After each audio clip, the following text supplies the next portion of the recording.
Okay, great.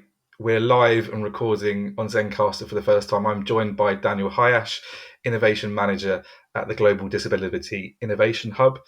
My name's Simon Shooter. I'm the Innovation Advisor and Student Enterprise Manager at Sussex Innovation. Daniel, üdvözöljük. Üdvözöllek!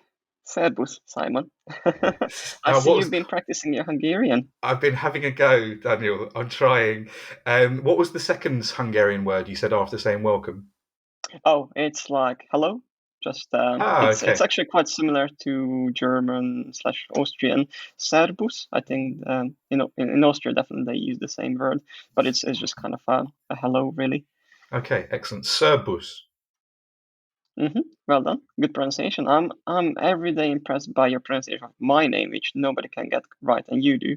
And I like to all make an these. effort, Daniel. I do my Yeah, best. yeah, I can tell. Hi Ash. It took me a while. I always called you Hajas before, right? But then one day I Yes, was yes. like, I need to get that right because audio is very important to us all, Mhm. especially to yourself, Daniel. And we'll talk more about that in a minute as well. Um, so welcome everyone. Welcome Daniel. Thanks for taking the time to listen to us. It's greatly appreciated by us both. And Daniel, thanks for making time to talk to me today. Daniel, I'd like to talk to you about yourself and also Global Disability Innovation Hub, both the past, the present, and the future of yourself and the organisation. So let's kick off with the start of a 10 question. Daniel, I want you to take me back. I want you to take me back to the beginning. I want you to talk to me about when you were born, where you were born, childhood for Daniel. Give us the story. All right, I'll try my best. And, just as a word of warning, I can talk for a long time. So anytime it's way too detailed, let me know. Okay. All right, so let's go and wind back to 1994, February the 24th, when I was born in a hospital bed. Um, and then life was all great. My parents were happy. I suppose I was happy. Everything was beautiful for the first few years. I think 2 or 3 years of my life, which I unfortunately don't really remember, but that's just by design, I suppose. And then my parents started noticing that when I play with different toys, lots of Lego and different logic toys. So my parents always made sure that I play with, things that kind of help my brain kind of be engaged, really. Luckily, at the time, we didn't really have smartphones and all that, so I had to be creative on my own ways. And yeah, they noticed that I tend to look at things more closer and closer. So they were a bit concerned, and they took me to an ophthalmologist. And yeah, the fears were confirmed that there's something not quite right in my eyes.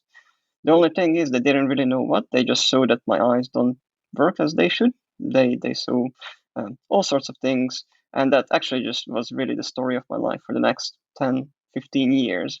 So up to the age of 16, I really regularly went for eye health checks, kind of on a weekly, monthly basis. I had many surgeries, but they were all just try to, fix side effects, not really at the root of the cause. And that just meant that, I guess, inevitably by the age of 16 or 17, my retina detached. Again, for pretty much unknown reasons. There were some really scary guesses at the time, all the way from a cancer developing in the eye and so on. But it was all guesswork. As far as we know, 10 years later, it doesn't seem to be true. But the outcome was that the retina detached in my both eyes, and roughly in the middle of secondary school, I did lose completely all my sight. So one advantage to this was that at least I have around 16 years of visual experience, so I kind of know what things look like. Um, but the disadvantage is that it was a bit of a shock at the time. I kind of had to relearn anything and everything from just pouring a glass of water to writing out high level equations in my notepad. So yeah, that's kind of how my sight loss came around. And in the passion of talking about how I lost my sight, I don't think I mentioned that I was born in Hungary. That's where I'm originally coming from. And then I had a bit of a period when I lived in Croatia, altogether 8 years. So first 3 years from 2000 2013, then back to Hungary for 5 years, and then again back to Croatia for another 5 years, just before I moved to England in 2013 to start my undergraduate studies at the University of Sussex. Cool. Great stuff, Daniel. Thanks for that insight into your early years and the journey to Sussex.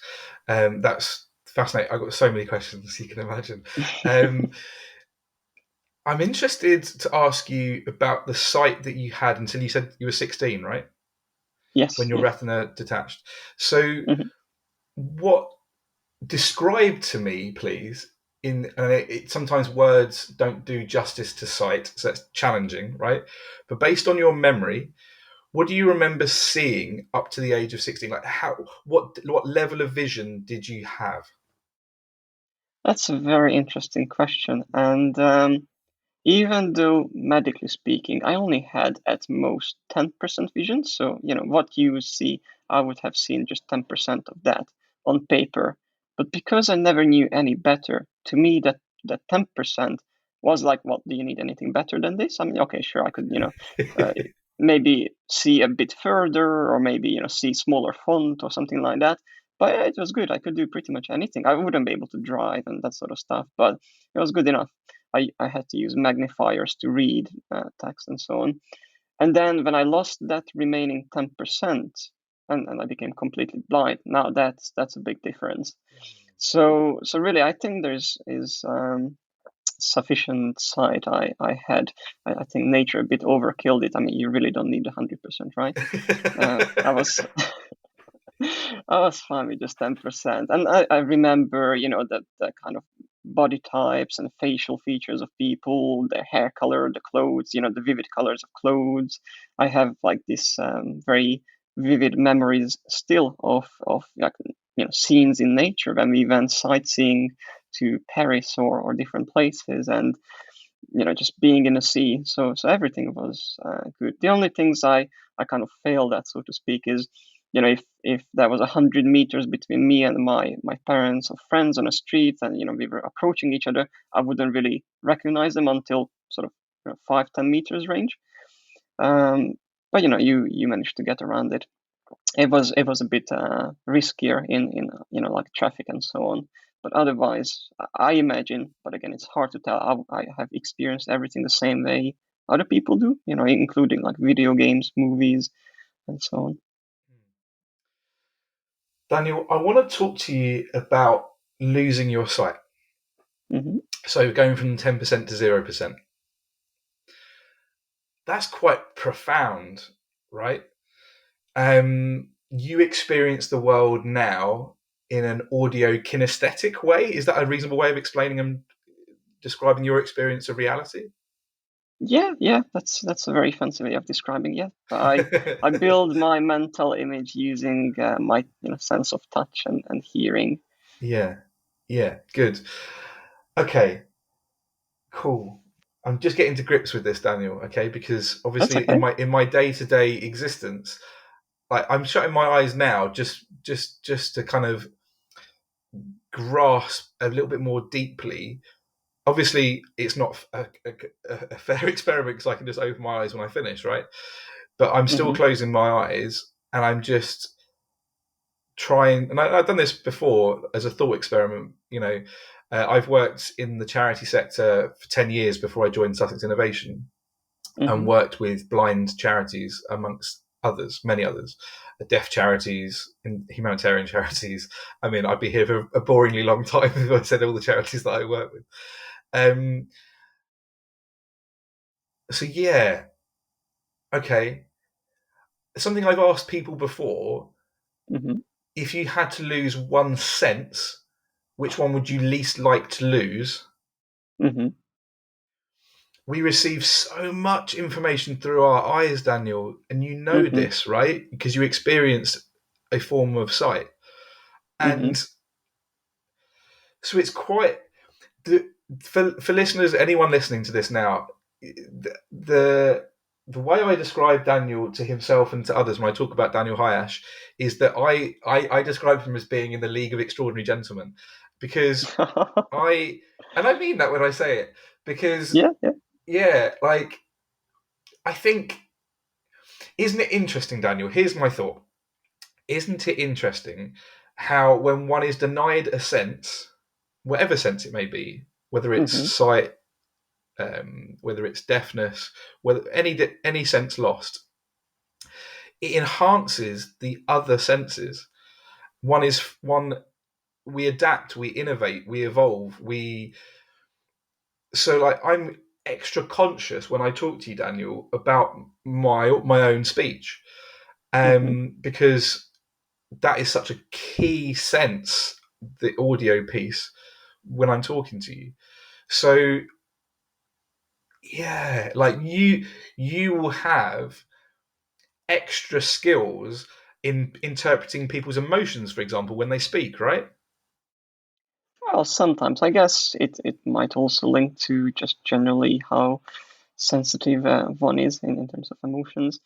But yeah, I think one really important thing that you mentioned there, after speaking about enhancing other senses, is enhancing the skills as well. So, just a very boring example, but maybe an easy to understand example is that it's not only that my touch and hearing was enhanced, or the way I usually put it is I simply pay more attention to it because I need to, but also because I was denied the ability to look at the keyboard and I use my fingers to press the keys one by one after the other. I just had to learn how not to look at the keyboard and use all my 10 fingers to type kind of Mm. in parallel. But it's true with so many other things. As you said, for example, being able to understand people's emotions. Like so many times I surprise or even shock my friends and family that they do something in quiet and I just know what it is. Like what I mean is like we are in a conversation, they go quiet for 5 seconds. There's absolutely no audible feedback. I'm like, you're not listening to me, you're on your phone. They're like, oh, sorry, I'm putting it away. I'm like, yeah, okay, good. I love it. I absolutely love it, Daniel. I It gives me joy to talk to you, so much joy. And we've known each other now. Crikey, what year did you take place in Startup Sussex, Daniel? Do you remember? I think that was 2015. That feels about Yeah, right. That feels about yeah. right. So that would have been 7 whole years ago now. Crikey. I know, I Wow, know. wow. And I hadn't been running the program for long then. Paul No, no, Jordan I think you Paul fairly Jordan's. recently joined. Yeah, Yep. was Paul leading it at that stage, or was I leading it? Do you remember? No, it was still Paul. It was still So, Paul. Yeah, yeah. yeah, maybe we'll come to that later. But basically, Paul came along to a student kind of lecture type thing, which I was one of the presenters about some of my ideas. And after the talk, he came to me like, "Hey, have you thought about IP and things like IP? What's that?" And then he introduced me to the innovation center, and that's how I got involved. And I think, yeah, I remember you being there. I think it was a year after you took over with Okay. when we also took part in the social impact prize and so on. Mm. May Paul Jordan rest in peace. He passed away Oh no. within the last year. So he I had the honour, and I really mean that, of running Startup Sussex and the Social Impact Prize and what we now call Startup Lab. Startup Lab are the workshops that you attended, Daniel, that build Hmm. into the competition, which is Startup Sussex and the Social Impact Prize. Hmm. Um, cool, good, okay. I want you to tell us, Daniel, if you will, and I know you will, with great eloquence, about your learning journey. So you touched on this a little bit in your in response to my first question, but I want to Hmm. dive, I want to lean into that a bit more. Um, so you studied in Croatia, you studied at Sussex, you studied at school back in Hungary through your childhood. Talk to us more about your learning journey, and particularly your areas of expertise. Yeah, reveal that to us all, please. All right, sure. Okay, so let's go on this journey. So, because my parents worked in a kind of international community, I actually started my very first year of schooling in Croatia. So, and that was in a Croatian school, which meant I almost ended up with my second language being Croatian, having just been 6 years old at the time. I was quite fluent by the age 9 because I spent 3 years, and it was very exciting. And then just because my parents moved back due to their jobs, I moved with them clearly back to Hungary, where I did the other 5 years of my elementary school. So in Hungary we have 8 years of elementary, which the first 3 I've done in Croatia, and then the next. Interesting. Now that I think about it, it's not as simple as it sounds, right? So after 3 years, I actually went back to Hungary, and I didn't continue with my 4th year as you would normally do, even though I had decent grades. I think what my parents have done very wisely is made me repeat the 3rd year in elementary school, because in Hungary, the jump between the first 2 and then the third and the fourth is quite big, and my language skills were nowhere near as good in Hungarian as it should have been for a 9, 10-year-old boy. So I tried to catch up with my peers in Hungary, and then it happened for 5 years until the year, or the grade 7, almost at the end of elementary school, when we moved again to Croatia. So by that time, it made more sense for me to actually go to an international school. So I picked up the system of IB, which I think most people might be familiar with.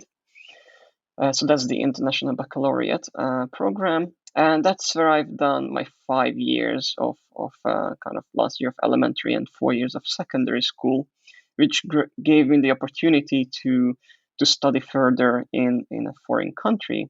I still had the choice to go back to Hungary or to do something else.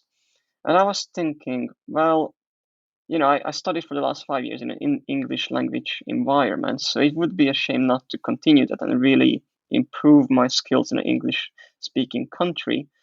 But I wanted to stay somewhere close to my family, so I didn't want to go to the US or Australia.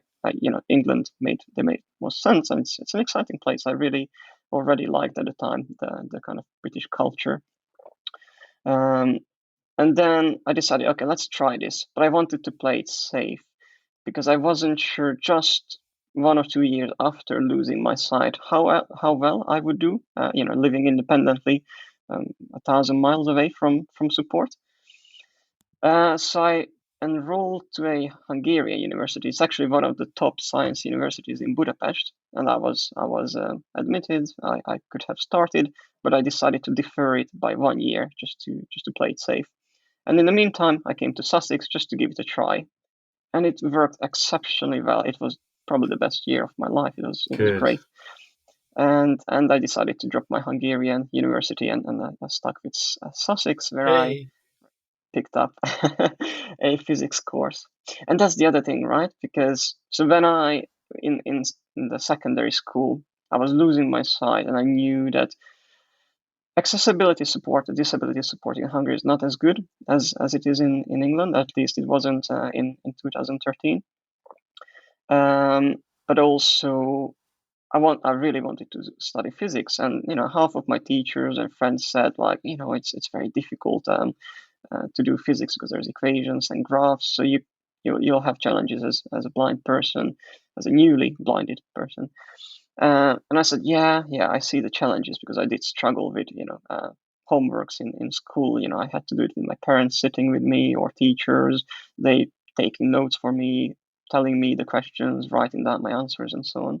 So it was really difficult to imagine that in 6 months' time I just have to do this at university level all by myself, almost, unless I figure out some sort of support. But I said, well, the other option is that I could do some economics or history. But I'm like, yeah, I'm not interested really. I am interested now to just read books in my free time, but not I couldn't see myself as an economist or as a historian. So I was like, nah, you know what? Even if it's difficult, I want to try physics. So I did, and it was a good choice. Cool. I got so many questions about physics, Daniel. I'm sorry, not sorry. Or where do I start? I'll start at the beginning. That's always a good place to start, Daniel. Okay. Sometimes starting in the end is also good. So let's talk about, if you will entertain me, and I know you probably will. Let's talk about the beginning of the universe, and we won't talk about the end of the universe because that's a whole other question. But let's talk about the early days of the universe and quantum, if you'll allow it, and a little bit of kind of interesting physics that occurred in the Big Bang, if we accept that, and Yeah, like we don't want to have people leave the conversation now by talking about quarks, ups and downs, and all Hmm. that kind of fun stuff. So let's pitch it right. Um, Maybe Daniel, if you could conceptualize for me and anybody listening to us the the standard model of physics, the kind of current explorations around the standard model, because the standard model, as you know, isn't complete. Hmm. Um, so there's lots of look at the Webb telescope, dark matter, dark energy. There's lots Hmm. of research currently going in and around this with the European Space Agency as well. Um, so yeah, tell us about that. Okay, sure. I will try. That's the biggest promise I can give you. Um, it's an interesting question. Sorry, I'll just rumble a bit just before I get onto the juicy physics bits. But it's interesting when people call me physicist, and I suppose I am by training and by degree. But I think it's also very very true that no matter how hard and how well you learn something, if you haven't practiced it for a long time, unfortunately that knowledge does fade very quickly. And I have to say I've touched very little what I call real physics in the last 5 years. So I've done lots of science communication, just like reading things that are interesting. Uh, but it's I'm always I'm a bit shy when people say like, oh, Daniel is a physicist. I'm like, I'm not sure lots of physicists would agree with that. But okay, having that just at the back of our minds. So back to standard model and Big Bang and all that. So the way I kind of learned and the way I see it, as you said, it's very far from complete. So we understand that roughly 14 billion years ago, something happened. We don't really know what was before that, but let's just call it that T0 when the Big Bang happened. And what we mean by a Big Bang, it's really just that that was a tiny, tiny singularity, just a small pinhead, lot smaller than that, which was incredibly dense. And not only it was incredibly dense, it expanded incredibly fast. So it basically, in just a matter of fractions of a second, expanded, Mm, to the size of what our universe is now. So and that's mm, pretty big. mm, So lots of things happened there. At the moment, it was just a big black container, essentially, so to speak. That's actually not quite true because there was plasma everywhere. mm, But what happened there was, for example, an equal amount of matter and antimatter, what we call now antimatter. It's just because now what we see is normal to us, we call it a matter, but that was the opposite of that, which if the two met, they just crashed into each other and became pure energy. Um, so we don't really know what happened to antimatter. Why did matter survive? Was there a little bit of a off balance? Maybe, it was 51-49, not quite 50-50. Otherwise, that wouldn't have been anything. Did some process happen that just by chance, some matter escaped? And chance is maybe not the most scientific term, but it's quite relevant because it's really what when people talk about quantum fluctuations is almost by chance that our universe as we know it today became to existence. So when I said the big black nothingness in the beginning, that was actually more like a plasma soup. So it was a mixture of really high energy plasma. So basically, the state that's after like a gas like um, phase of matter. And then, due to these quantum fluctuations, we've seen that this soup started to have like nodes in it, some denser regions. And then, because there were already some denser regions by some chance, so to speak, it started to pull some of the other stuff closer to it. So very slowly over time, we started to have very, very dense regions again, and then empty vacuum between. So those were the early stars and the early kind of formations of galaxies and so on. And as time went on, those stars exploded, spat out some more heavy elements like iron and so on. And then the planets came along and over the course of 14 billion years, we had all these galaxies, stars, planets in our universe. But also what we see, what I kind of described so far, or the bulk of it, is only 4% or 4 or 5% of what we can see in the universe. And we know that because all the laws around gravity and how the dynamic of the universe behaves, whether it expands or it might contract later on. Is it static? Is it just, the size it is and that's all? We know that the stuff that we see, that 4%, is not enough. There has to be something more, otherwise the laws don't work. So that's what we call dark matter, the matter that we don't see. And I think, if I remember correctly, that counts for about 20% of the matter. So still added up, that's still just kind of 25, 30% altogether, right?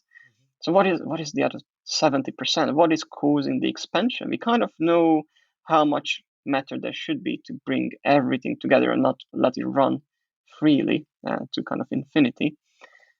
So what is that 70%? And we call it something even more mysterious. I'll raise my hand, sir. I know the answer to that. Like, I'm like one of the, there you go. one of the students in the class that wants to raise their hand and go like, I know, sir, because that's. I can't help myself. Can you imagine me at university, Daniel, like desperate to talk all the time? Like it's horrendous. I was the same in the first year. Yeah, and you kind of learn just to kind of not put your hand up so much. But I'm one of those that can't help themselves. Is the answer dark energy, Daniel? It is, yes. But do not ask me what is dark energy. Okay, I won't. No worries. We're still finding out. Good. Really, I mean, Daniel, that was such an eloquent explanation. Thank you for it. I'll wipe the sweat from my forehead. You did extraordinarily well. Many people would take a lot longer to elucidate what you just said. Okay, I want to take you to a different place, away from the universe, dark matter, dark energy, and what we have. I want to take. So we've talked about educational background and backstory, etc. I want to talk about career history now. So coming out of university into the world of work. Tell us the story, Daniel, please. All right, sure. So yesterday, actually, I've been asked to give a very small version of my CV, just a blurb of what I've done so far for an introduction to an event. And every time I look at my CV, and if I didn't know, it would be like, oh, well, this man must be around 40 years old, maybe, the amount of stuff that's been done. And I'm thinking, no, that can't be right. I mean, I'm just 28 now. And, this is not to say that I achieved so much. I don't think I have, but maybe a little bit more than some other people in my age. So during my studies, because of the challenges I faced, I felt the need that, well, that there must be a better way of, for example, reading equations or even accessing graphs if you're a blind person, just generally to make the learning experience more accessible or more user-friendly in sciences. So I started to think and explore solutions. And it led, I'm skipping a bit of the story here, but it led to me and 4 other incredibly talented people. I really, every time I think about them, I'm just so grateful I had them as part of my life.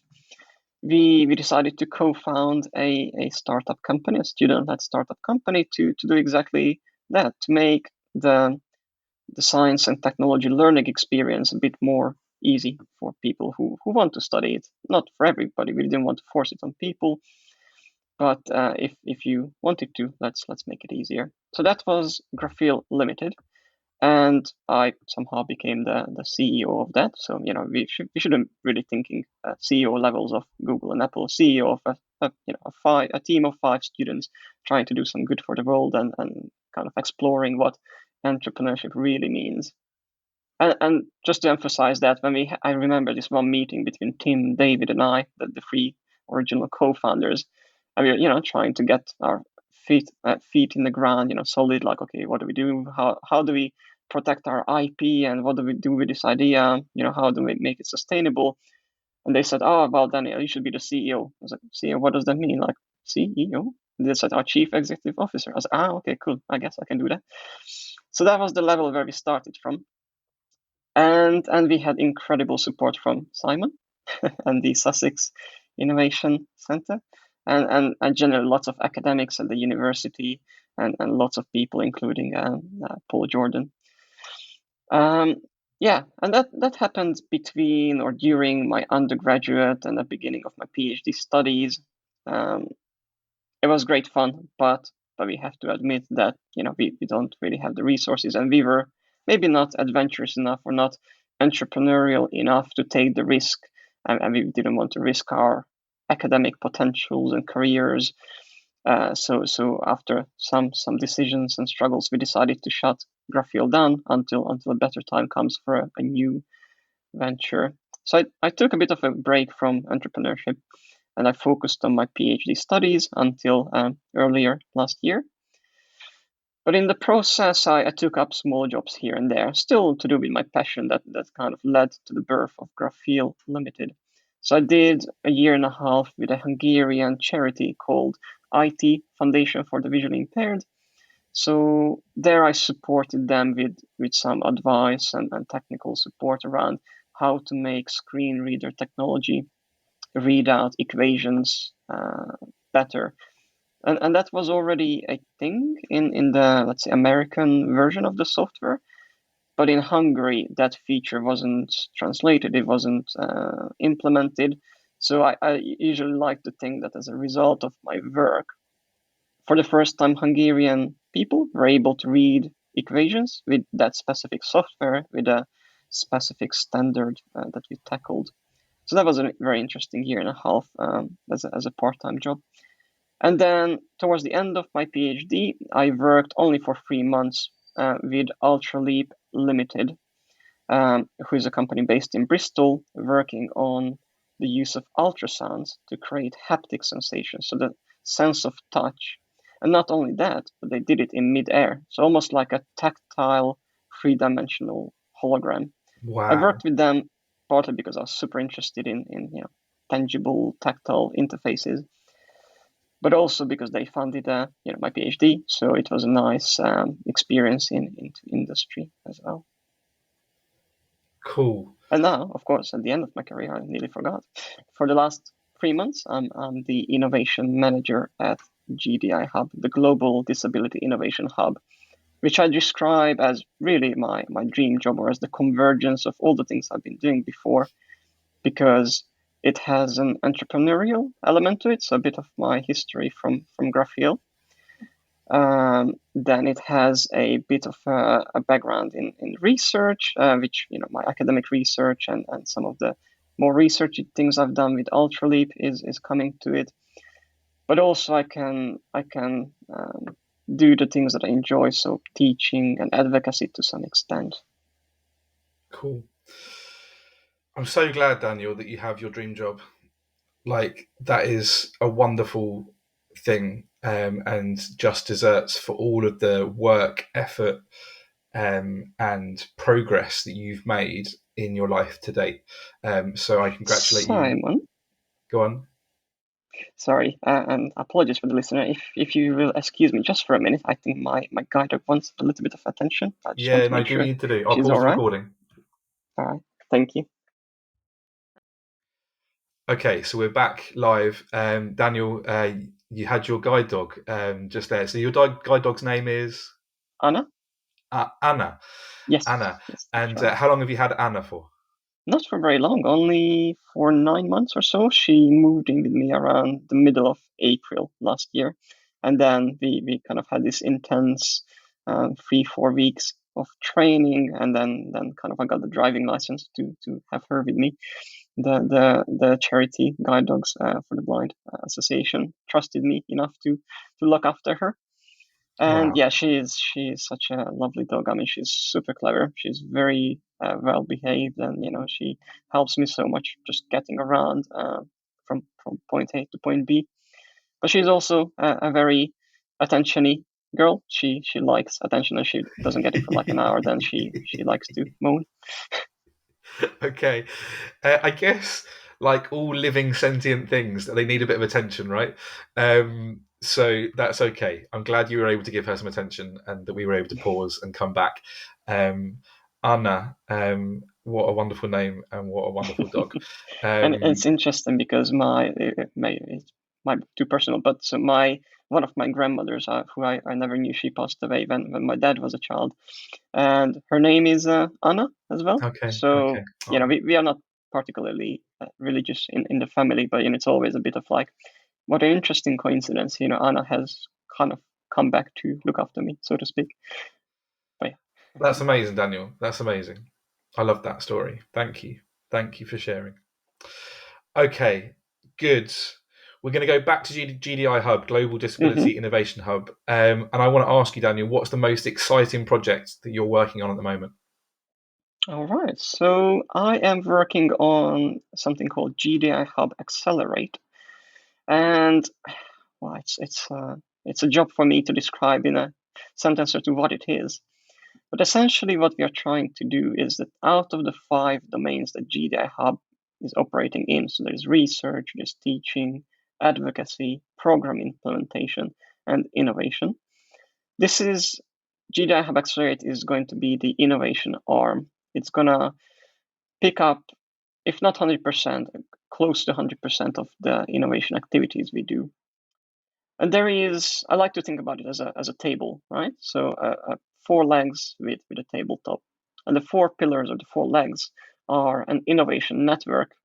And this is to help people connect who have the same ambition like I did with Graphil or like anybody else has, that, we want to innovate, do some real impact beyond research and just kind of random business creation. We want to do business for the good, really, and help disabled people one way or another. So it's to connect them, and so we don't have to be always the middleman. And then the other 2 legs are what I call the ecosystem and the ecosystem plus. So in the ecosystem, we have the 3 S's. So spark innovation, startup innovation, and scale up innovation. And that's really just different levels of the innovation journey. So very often spark innovation is just things where we disclose a challenge in a particular topic and have people work on the problem for a day, 2 weeks in forms of hackathons, do some make some new kind of bespoke assistive solutions, repair existing solutions in kind of novel ways, really. And generally, just to see if there is any good ideas coming out of it. But it's not necessarily thinking about sustainability and long-term impact. And then, of course, the kind of startup innovation speaks for itself. It's what I kind of experienced as well as part of my Graphil journey. So we do lots of AT, entrepreneurship training, and the related activities around it. And the scale up innovation is really the stage when the startups are getting the hang of it and they are ready to have sales and bring in volumes of revenue and get investment, and also to do the real impact on people. So that's kind of the ecosystem the way is at the moment within Accelerate. And ecosystem plus is the way to enable or catalyze innovation in the ecosystem. So here we have, for example, an industry or an investment forum where we would like to have all the organizations come together who expressed already help, and they are helping within their environment, let's say. Just like, most people will know that, Google is working on accessibility products, and Microsoft is developing accessibility, from Apple is, and so does lots of big organizations like the WHO, the World Health Organization, or the World Bank have ambitions to help with disability inclusion and so on.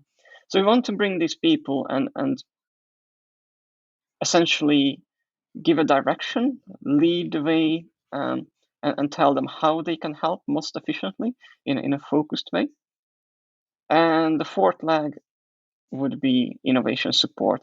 So that's really to give the appropriate support to the appropriate levels of the ecosystem.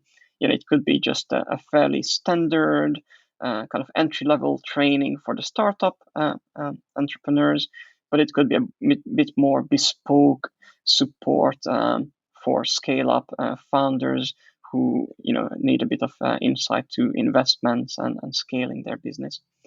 So yeah, that's the big project. It is as complex as it sounds, and I wish I could make faster progress on it. But realistically, I only have like 2-3 hours a week on average, to spend on each branch, each core element, and then I have to set aside time to bring all the pieces together, making sure that the sum of the pieces is more than the original kind of mess. So yeah, that's kind of what I'm doing.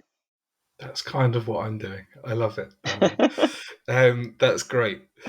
Very good. I'm super excited about your role at GDI Hub. I think they're lucky to have you. You're lucky to have them. I think it's a great collaboration, is the way I see it, Daniel.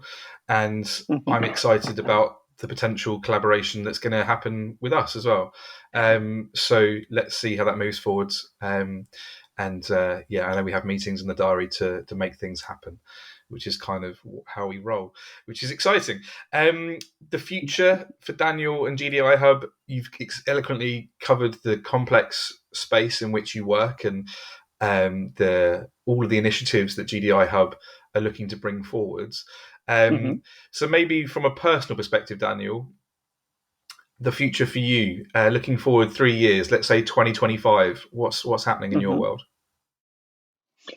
Okay, so my role was created out of some new funding that we had, partly because this role needed to be made so we can make some good impact happen, but also because GDI Hub was only formally funded, I believe, in 2016. It's a London Paralympic legacy, so the idea started from 2012, so it's very fresh, and I'm already impressed that the all if you add up all the projects we worked on across in I think 35 different countries with more than 70 partners, and the figure that is on our website and we usually refer to is a portfolio of 50 million pounds, which is not necessarily the cash in the bank account. It's just the value that was delivered in one way or another.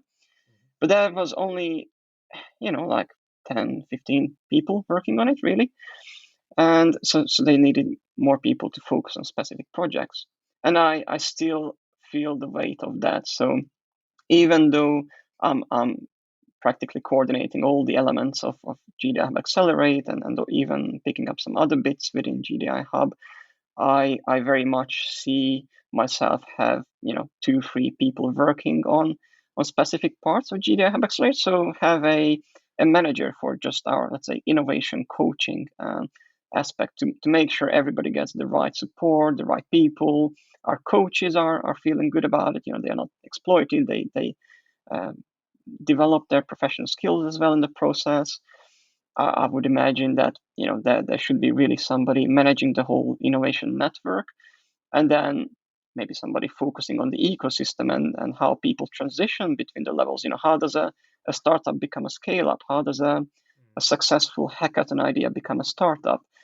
Doing that all by myself, I love it, but it's very, very demanding to split my mind into 10 different regions and then bring it all together at the end of the day. So I would love to really lead and own this project. And my approach in the beginning, whilst we are launching it, is that for every single member who comes and joins, I want to be there in person, shake their hand, so to speak, virtually, say hi, let them know what I think is the best place for them in Accelerate, and see how they can support us, how we can support them. But of course, when in the long-term vision, this is going to be thousands of stakeholders, big or small. I think we need to think about how to scale it. So I kind of see myself as a little bit of a leadery type role in the innovation domain of disability innovation, and then make sure that I have an excellent team to help with some of the more hands-on day-to-day tasks. Fabulous. Daniel, again, thank you for your time. It's been an absolute pleasure to talk to you today. Hopefully, listeners have enjoyed tuning in as well. This was quite serendipitously. I just wanted to talk to Daniel, so this would seem like a good excuse. And I've learned a lot, Daniel. So thank you. So we'll pull it together there, and all it remains for me to say is, Daniel, Innovation Manager, Global Disability Innovation Hub. Thank you. Thank you very much, Simon. It was a pleasure. And you know what? I'm really glad you came up with your excuse because I always have to find excuses like, I want to speak to Simon. I was so happy after a few years when we didn't have much contact that I had the chance, like, yes, I can finally have something that might be interesting for Simon as well. So let me speak to him. And the reality is it's proved super interesting. Great stuff, Daniel. Thank you so much. Thank you. Thank you.